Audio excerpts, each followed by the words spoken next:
live on Building in Public. Nice. What do you want How's to it build going? today? So much to build. Where do we start? um, a little bit of a throwback in honor of lunch break. Oh, nice.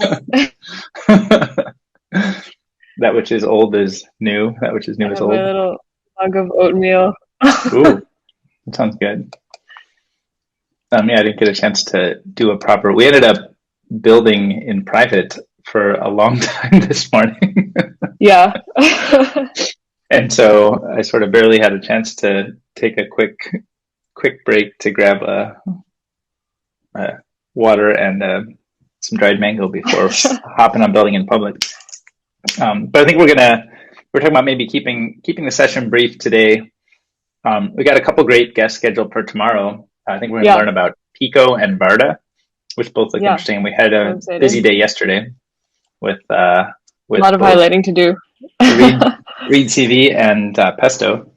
So we kind of Yeah. have this little calm in between the storms. Yeah. You can use it to catch up on lots of things. One thing I was thinking about is, I think this whole, I don't even know where this name or term kind of where I first encountered it, but it feels like it's a little bit almost like a meme today, this Building in Public concept.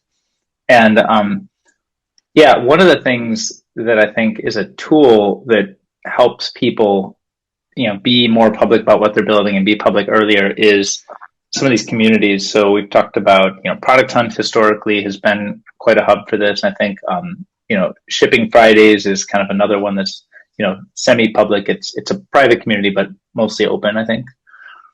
And so, yeah, I was wondering if maybe we should do a little bit of a session where we at least poke in on those and check up on that sounds fun. What do those feel like today? What are they? So I'm actually a little bit out of the vibe of what goes on there. So I'm just is that right if I pop over to screen share? Let's screen share Product Hunt first. Yeah. And I'm going to change my, does that make it nice and visible? Mm-hmm. Yeah, it looks pretty good. So in case you missed it, so it seems like they have now this top section where presumably they have things that have done well recently, and you can it's curated ICYMI. Yeah. I always wondered how things get posted. Like, can anyone post now? And it seems usually I don't know, is it usually the person who made something posting or someone else? Is that just a behavioral thing, or? I think it's common to have somebody else post something. That's what I've noticed. And I think there's certain people who are sort of, major posts. Chris Messina, I see post a lot. I think he's one of the top posters. Number one Product Hunter. Okay. So I think if you want, is he an investor or something? Would you post your companies, or what does it mean to be a product hunter? Like, you just kind of geek out over new things? Yeah, it's kind of more that he's really active as a product hunter. And so, there's a lot of people who follow him, and he curates and has, presumably kind of a good process and good taste on what kinds of things would fit well here. And you can see actually, it seems like, and I think because, some of these things, like all networks, he's got here now 26,000 followers. He's probably, I don't know the numbers, but I'm guessing he's one of the most followed accounts. So if something, it means something to the community, and, it means it fits with his curation taste. And I think, my guess is it emails out a lot of these people about the product. So what if we were just for Ryan Hoover? Oops, that was a misclick. Ryan Hoover. There's the one I was looking for. So he's 64,000 followers. So just for kind of scale, my guess is Ryan Hoover is among the most followed, if not number one most followed. I wonder why he calls himself number one product hunter, but I number 18,000, whereas, okay, Ryan Hoover is actually user number 2. So now I'm curious, who is user number 1?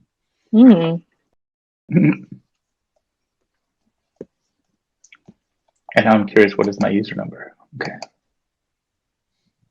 315, okay. I'll take it. Oops.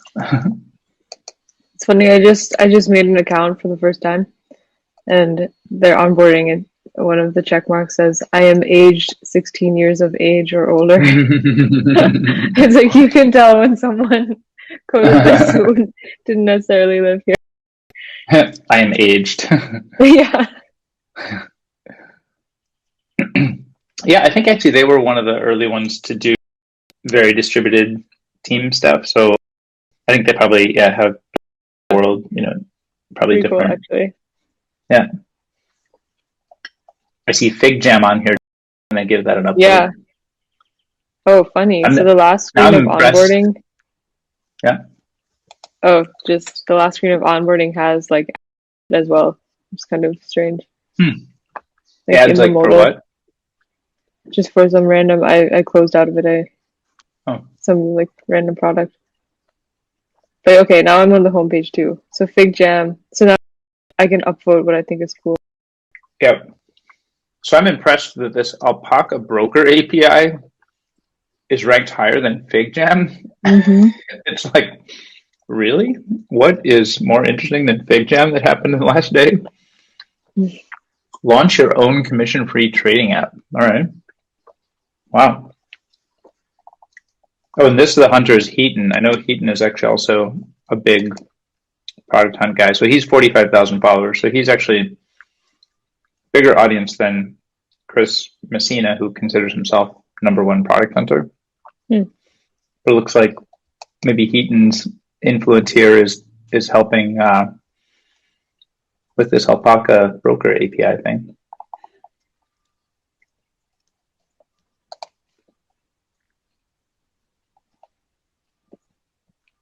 Build a trading app powered by Alpaca Broker. So it's like, I guess the vision of this might be that there's lots of different ways that people might want to build Robinhood-like services. And so this is like a centralized API for, 1,000 flowers to bloom. Yeah. I mean, I'm trying to just add my own thoughts on top of what I'm seeing in their tagline. And then Lomi Home Composter, turn waste to compost with a single button. Okay, that sounds intriguing. Or like they have a really nice video embedded too.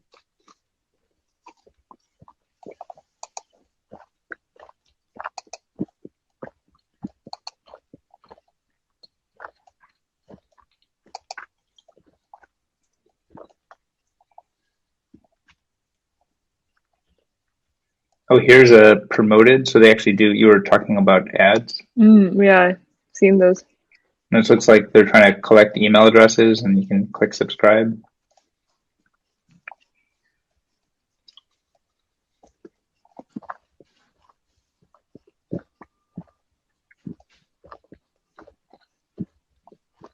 Ramen hacks. I saw that. That's fun. Reddit bests. That sounds a little bit like what Stuart. I mean, same kind of category. Difficult to find legit product reviews online. Reddit best aggregates Reddit comments for more than 1 million products, sorted by their upload score. Rank top is products that yesterday within or categories. This is from April 15th. Okay, so you're kind of navigating around. Have you just been scrolling that far down the thing, or did you navigate there some other way? Just scroll.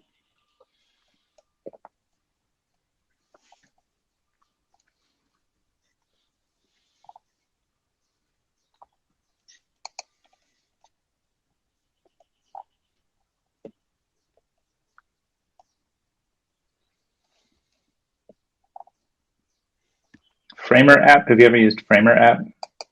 Mm-mm. It's like a fast prototyping app. kind of stuff that we would do in Figma usually, but I know of it being kind of, a popular one, kind of a popular prototyping tool.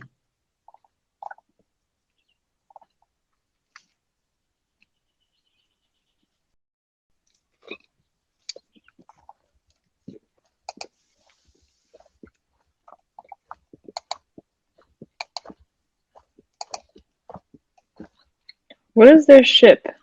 Learn more about ship. A toolkit to ship awesome products. Free 7-day trial. So through Product Hunt, you can build a landing page. Mm-hmm. I think I've seen these where you land a page and it kind of says, oh, this is part of a beta. Here's the number of people who are signed up, kind of social proofs it.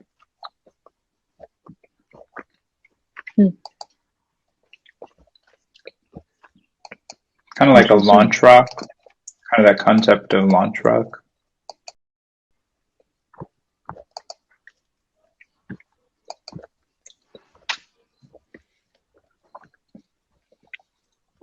What would make this more interesting to you or useful? Meaning the ship toolkit or the no, just in general. A lot going on. It's like discussion board, jobs, yeah, newsletter, deals, ads. I mean, I almost feel like maybe it's kind of an obvious sentiment, but when there's, as things get more popular and build more audience, they sometimes try different directions and they add on new features and new products to kind of build out a suite of things. Yeah. I think, we've read, people writing about this, I think I think Nathan had talked about this in context of like Webflow or some of the kind of web kind of composer tools. But as things get bigger and more successful, they stray a little bit from their initial core purpose to serve lots of associated relevant purposes. Mm-hmm. And I think with that, there also comes in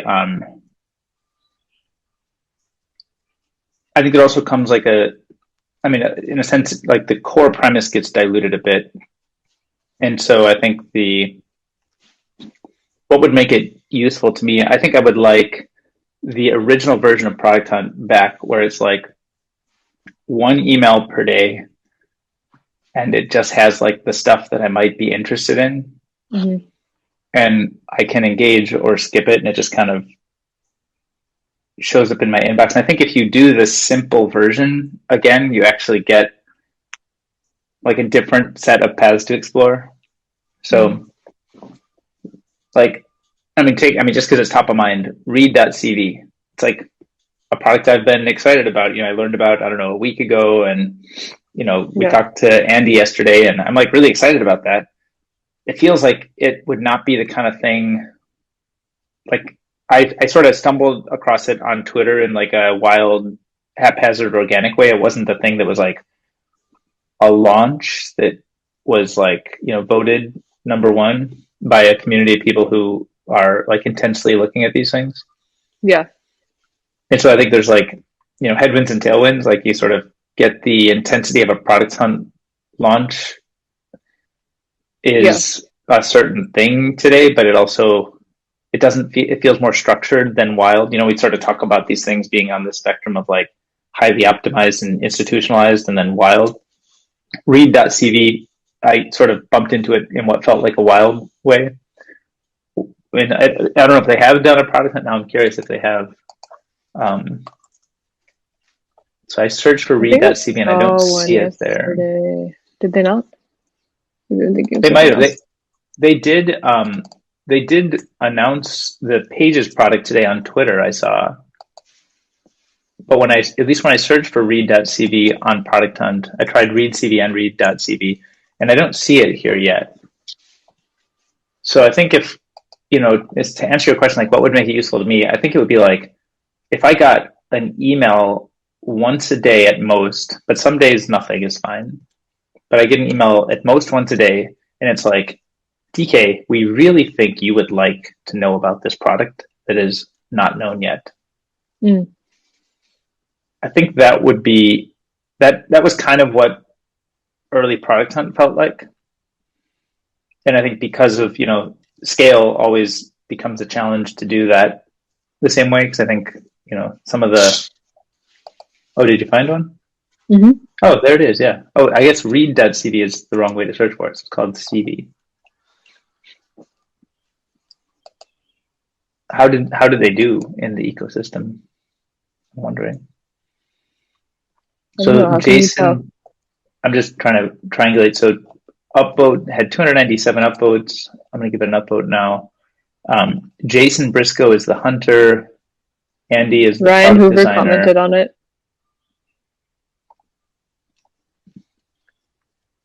Nice. Oh, and this was 5 months ago.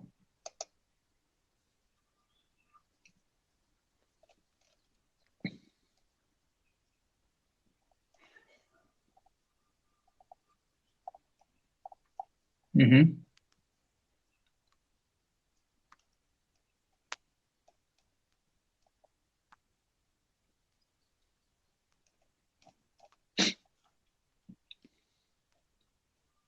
Yeah, so somehow the volume of stuff that happens on Product Hunt makes it hard for me to find like these ones. But this is a product that I've kind of become obsessed with thinking about, and it was fun to talk to him. And I'm like it feels like one of these things that really anchors my worldviews on how the future internet should look.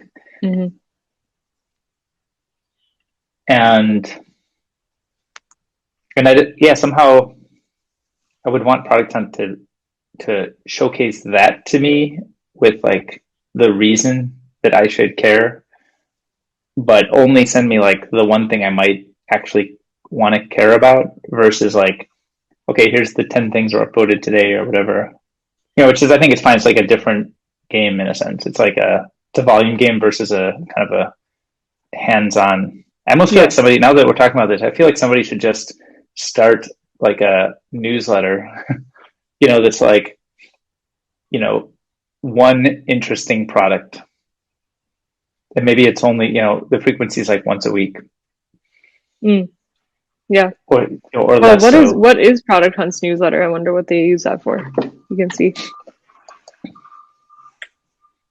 How are you going to find this? Are you going to? I think it's on there. Oh, it just closed out. Yeah, you can just access it from the website. Yeah. Under the ... So it's nominally, when I go to the newsletter tab, I'm going to just pull it up here.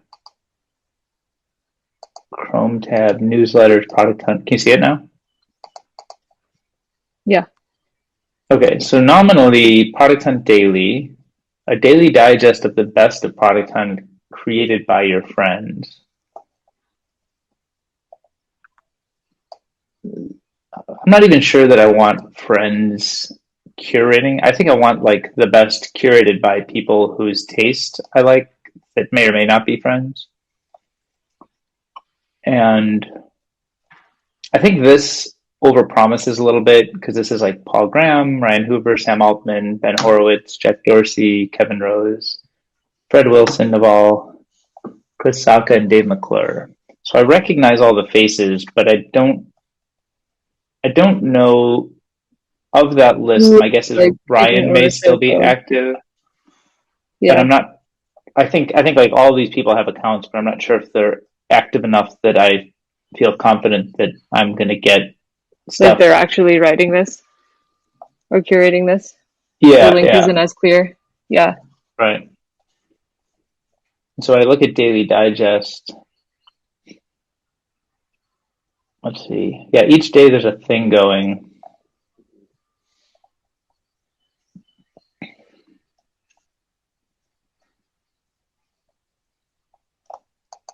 And if I click on one of them, I'm going to just pop into a random newsletter.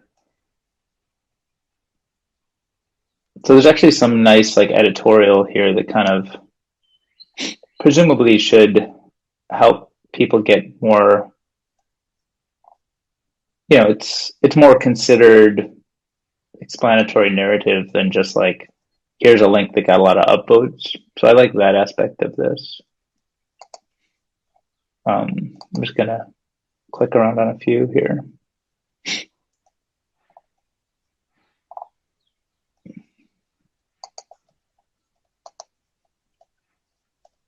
Yes, it seems like that's the general pattern. Though I think what I want is I want it to feel more like I want to get a better sense of like who thinks this is good. Like I don't know who do we see on the list. I don't know like Fred Wilson. I've never met him in person, but I get a sense of his taste from his blog. So if I understood like what is he playing with now, what is he using, I think that would help me understand more context on what I might like about it. But when I click on these day-to-day ones, I don't really get like, why is this, I'm looking at some NFT thing, but did Fred Wilson think this one is good? Because I don't get the sense that that was why I'm here. Yeah. Like that was kind of the promise of why I should be here. But then when I'm here, I don't feel like I feel like I was overpromised a little bit and then under-delivered on, why am I seeing this? I just don't have a sense of why. Yeah. The promise is all these fancy people are gonna, help me learn about new products. And then I think sort of, the algorithm and community, are some of what drives the email generation. But I think there's probably a goal to get like an email out every day or every week or whatever, versus I'd rather the service take the view of like curated. Like less frequent even. We're not going to tell you anything if we don't have something that we really think you're going to like. And here's why we think you're going to like it, because these people who you find interesting for one reason or another, you appreciate their taste, that you want to get connected to the ideas that they're sharing. Yeah. So like I totally missed read.cv. I guess I don't know if I'm not sure if I'm subscribed to these emails. I wonder who's like, maybe the main people using this are kind of using it as a substitute or supplement for something like Fortune's Venture daily newsletter or something. Just like give me the general vibe of things that are going on. Right. Or like scrolling Twitter. It's kind of an overview of what's happened recently. Yeah. I'm curious, maybe that's most of the users now. Just kind of want to learn more about like what's hints of what's interesting in tech, but aren't so deep into it, or like aren't actively thinking about investing or anything, so don't necessarily care for the deep curation, would rather just get like an ambient sense of what's going on. Right. I don't know, but that could explain some of it. Yeah, that's right. I might be well, I was going to say I might be too colored by my interest to see things early, but I think I also care about like why still, even if it's a product that's just launched and it's not as early, I still think knowing whose taste is this aligned with? Yeah. Because I think that I think I saw Soleo tweeting about Read CV, which is how I came to know it. So I understand. Like I know Soleo and in Combine VC and his kind of design network and ethos, and so I would come to it expecting that those are the types of flavors I would get, and it was exactly what I get when I show up on Read.cv. When I meet Andy, it all hangs together and makes sense. And the curation of who I heard about it through and what it is, it all lines up, and it's just it's like a kind of a magic set of connections. Yeah. And maybe I have like another friend. I'm trying to think. I think like if there was some new like D2C kind of e-commerce thing, I wouldn't expect to see it through Soleo. Like he just doesn't usually share that kind of stuff. I'm not sure. I mean, yeah, I don't really follow those spaces a lot, but there's probably people who are like really big in that kind of stuff. And you would just expect that they would have like the taste in that they'd know what are interesting new products and areas to be exploring there. But I feel like the people are not the core in Product Hunt. So the taste of people is, like the taste. That's kind of an interesting idea. You're kind of saying like, what if you could have somewhere where you know different people's vibes, and you could just like scroll through, even if they didn't actively like they don't actively have to maintain a profile because that's a lot of work. I probably wouldn't do it, especially if I was like a busy investor or something. But if if the system had some signal about what they like, almost like TikTok, it's like browsing what people would be seeing on TikTok if you were you were them, but applied to, I don't know, Product Hunt or anything really. But this idea of like peering into someone else's feed of something without like explicit seeding from them is kind of interesting. Right. Yeah, I wonder if actually that because the human mind does that really easily, right? Like what we're just saying, like Read.cv, Soleo stuff, Andy. Like I can think of a bunch of kind of like indie design, like sort of hipster / you just like know what the vibe is and can like very organically put stuff into the same bucket once you have a couple of signals like that. Yeah, I don't know. Yeah, I wonder if this is some of the stuff that, I mean, it's kind of a different style or context for it, but I think we've talked a bit about the Matter app. Yeah, I haven't explored it very much. So Matter is a social reading app for articles, blogs, and newsletters, currently in private beta on iOS. And so I think I'm just going to share a link here. Let me make sure I've got. Oh yeah, okay. And I got. So you should sign up, and then I think. Oh, when you sign up, you get a thing. I have the test flight link, but I haven't gone through the process recently. I think I used an older version, but not in a while.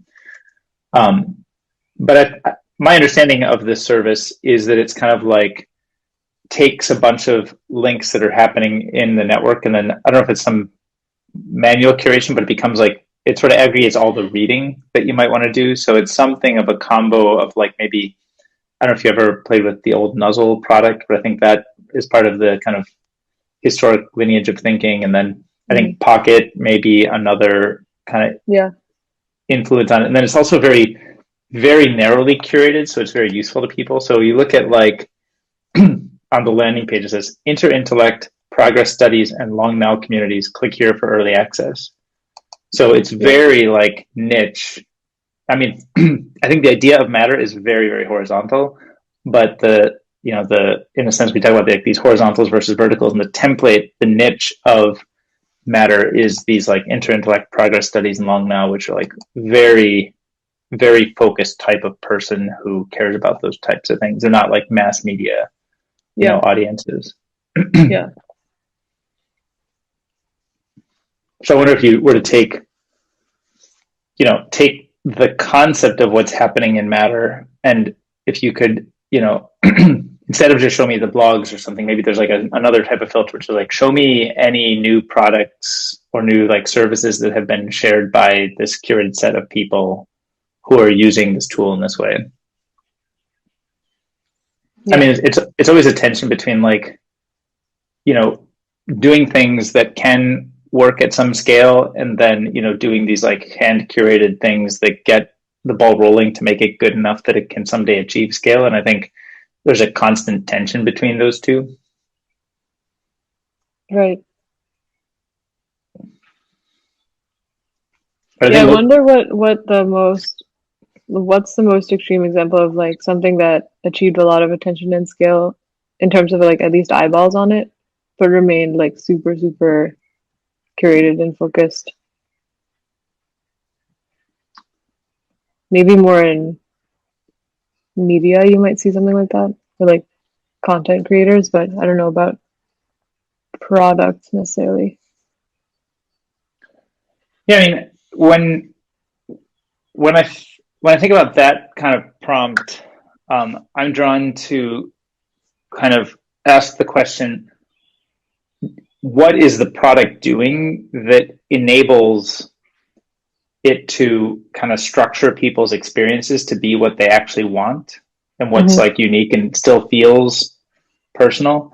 And I think some products don't, some products don't really, don't ever get there. And then I think they, naturally try experimenting around the edges to find something else that might work.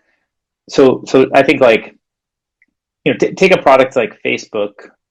I think at a very small scale, it really worked for us, one university campus, and everybody kind of cared about that. And that was good enough to kind of get the ball rolling. That experience that was day one of Facebook would not work today. It would just, if you had a billion people all, colliding in this huge, plaza of the world, it would be a mess. So I think the product, early product kind of lanes and guardrails and structures and connection points helped it grow and didn't have to ever stop growing. And so today, while yes, we can all complain that the experience feels kind of vanilla and generic and, corporate and stuff. I think the structure of like who people get connected to and how they get connected and what are the sort of guardrails and connection points and stuff on Facebook today is operating at very large scale, but it had to evolve that from something that worked at a really small scale. And I think some things just never end up making that leap. Like, and if you can't make the leap, like you can't find a better way to structure people when you get an extra order, order of magnitude or more additional scale on that, a lot of things degrade. A lot of experiences kind of degrade if the, it's somewhat, I think it has to do with like, is there a good way to structure people's experiences to give them the feeling of what worked about the starting point? Yeah.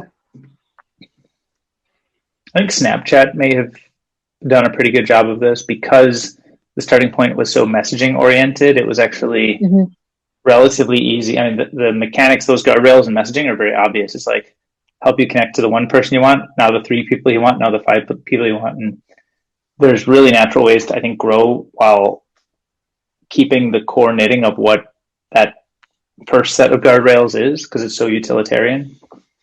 And then they've, I think, broadened to more like broadcast audience stuff.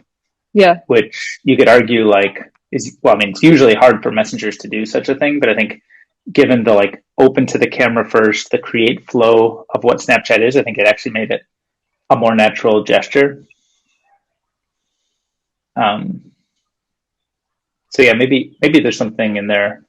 So I think like the question, I guess maybe relevant to the current stuff we've been thinking about, like Read CV, it feels to me like it can work really well on a small scale because like you just make something that's beautiful. It's like kind of the most beautiful, simple way to just make something that helps you express in this way. And we don't really have something beautiful and simple like that. We have LinkedIn, right? And then the actual guardrails and connections, I think, come between how, like we were talking about, how like you and I are connected via like the highlighter entity on Read CV. That feels like a reasonable way for us to connect. And so are those natural for a lot of people to, outside of just being product curious people, are those ways to, are those like mass market connection types for people to make? Well, a lot of people come in and want to do that kind of behavior. Can they prompt that behavior without it being spammy? And does that sort of provide enough utility to people? Because because everything's so disconnected, so utility first, it feels like that would also work at pretty big scale without needing a lot of special guardrails. Yeah. And he seemed intentional about that too. That's kind of how he framed like the building process for himself. Yeah. It's cool. I do think we're at kind of like this era of the web where there's so many ways to share and discover and learn about things that I think we're even more so focused on like product quality and great experiences and like get out of the way and just like serve something specific and don't get super like distribution focused and really get, I think in a sense it supports or encourages, individual kind of simple focused experiences, versus like a whole ecosystem of like distribution hacks and techniques and media buying and stuff that kind of maybe was a bigger part of a company or product strategy years ago. I mean, different companies and products have different gravity there, so it's not to say there's just one way, but these kinds of things could work these days, whereas it's probably harder, certainly harder 10 years ago, maybe harder even 5 years ago. I think people just there's just an overabundance of content and products and less time. So almost like the more simple and niche and clean you can make something, more refreshing it's going to be. Yeah. Also, I think the brands, the personal brands and audiences and what people are known for, I think are like dramatically more important today too. Yeah. So like the fact that Solio was tweeting about this tells me something about it, because he has a certain way about stuff he's interested in that's part of his like brand. That's what we know of him as being. And I think Product Hunt has, I think, less focus on that brand and kind of social capital exchange. It's a little bit more kind of horizontal without necessarily the kind of social capital exchange. So I think there is kind of a chance to do something like that product discovery, again, at not scale, but maybe that could become scale, but focus on like the brand and taste of a single individual. Yeah. And it won't necessarily appeal to everybody. It won't look like a scalable system from day one. It'll just be kind of like, one person's voice and ethos and stuff they care about. Yeah. Maybe it's like, maybe there's dozens of new Substacks to be built around each of these categories. I mean, we talked before about one-man businesses. Yeah, we've talked about like the, if you wanted to build, a new movie studio today, you might start a newsletter that's just like reviews around content that's in the genre that you care about, because you could then use that to build the audience you care about. And if you show up with a big audience you care about, you can also provide financing for projects you care about, or you could create projects you care about that's relevant to the audience. So like, in a sense, like the newsletter is everything, or media creation, let's say broadly, is everything for getting started, because you need to first like assemble the audience and trust and figure out who knows about what and who cares about what. Oh, are you muted? Oh, sorry. Yeah, I was just agreeing. And it's kind of like a non-linear way of thinking if you're foreign to this whole concept. So I feel like the more you get people to realize this, kind of like the potential options that starting focused and with something that captures like the right energy for a particular group of people. Like, you're not going to know the follow-on effects 4 steps down the line, but just I feel like people don't even have the awareness that those options exist and like the world that can open up, and so they don't even start. Right.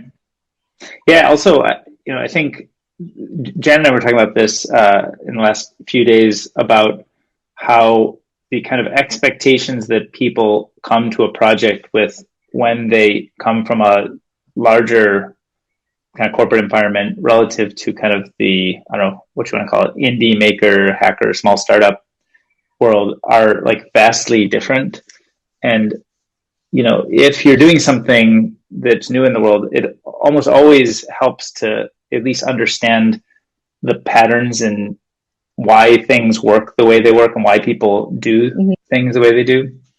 But it's not like an easy, sale or explanation to somebody who's seen things work at large scale. I think it's almost hard to take all of the knowledge and learning and processes that work at large scale and like trim them down and say like, we're going to build a thing for a small handful of people, and we're going to talk to them about how it works for them or doesn't work for them, and maybe we're one of those people, and there's other people around. But I think like porting your base frameworks and understanding from one environment to another is actually, I think, really challenging, and probably challenging in either direction.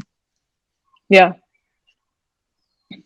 If you pluck somebody out of like big company X, Y, or Z, and you want to give them some advice on how to get started with something new, I almost feel like you want to say like, okay, unlearn everything and just build a newsletter and just create content and curate content around the thing you care about. I think that's like the best horizontal advice, agnostic to product, topic, etc. But the thing that can actually, maybe be, if I had to give one piece of advice that I thought might be able to help people, I think that would be it. Yeah, I agree. Sorry, my video is really laggy right now. I'm not sure if you can hear me. Sweat. Yeah, seems okay. I hear the birds chirping in the background. Oh, okay. I think everything is in slow motion. Yeah, it sounds like if you had his Wi-Fi just been challenging in the last. I don't know what's happening today. This morning has been a struggle. Hasn't happened before. Are you in a new connection? No, I'm in the same spot. A storm or anything? Yeah, same spot. Nothing. No bad nothing weather that I know of. Yeah, I'm not sure. Hopefully it fixes itself soon. Cool. Well, good. This is fun. I know we were talking about maybe keeping our building in public short today, given that we have a little bit catch up on yesterday and prep for tomorrow still. So and a lot of content to put out for past building in Publix. So yes, I'm gonna go do that. Okay, cool. Well, we'll wrap there. Fun to catch up on these topics, and see you tomorrow. Sounds good.